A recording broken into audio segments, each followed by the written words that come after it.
Chapter number 13 retinal vascular disease में कैंस्की ने vascular disease जहाँ पे डिस्कस की हैं, तो रेटिनल वेनस ओक्लूसिव डिजीज़ एक आर्टेरियल ओक्लूसिव है, एक रेटिनल है, सॉरी वेनस है। तो रेटिनल वेनस ओक्लूसिव डिजीज़ वाले चैप्टर में ये डिस्कस करने के बाद BRVO, हेमी और इम्पेंडिंग रेटिनल और 529 पेज पे डिस्कस की है non ischemic central retinal vein occlusion, जो आज हमें डिस्कस करना है।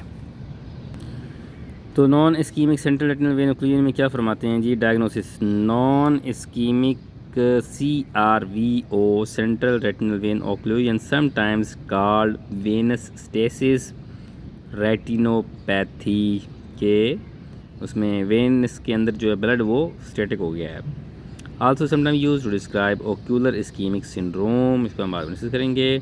Is more common than the ischemic form, ये बात याद रखनी है कि जो नॉन इस्कीमिक CRVO है वो ज़्यादा कॉमन है। Around a third will progress to ischemic CRVO often within months. Symptoms क्या होंगे इसके जनाब? A sudden painless monoocular fall in vision, ये आपने हिस्ट्री में पूछना है पेशेंट से कि किस तरह उसका विजुअल लॉस हुआ है। अच्छा जी, आगे क्या फरमाते हैं जी? Visual acuity is impaired to a variable degree, ये बहुत इंपॉर्टेंट चीज़ है कि विजुअल एक्यूटी जो है वो उसका क्या लेवल है। तो वेरिएबल डिग्री पे dependent on severity, eyes with initially good vision visual acuity tend to have a good prognosis. जब बीमारी शुरू हुई है उस वक्त अगर इसकी विजन अच्छी है तो इन दी एंड भी अच्छी होगी, एंड वाइस वर्सा।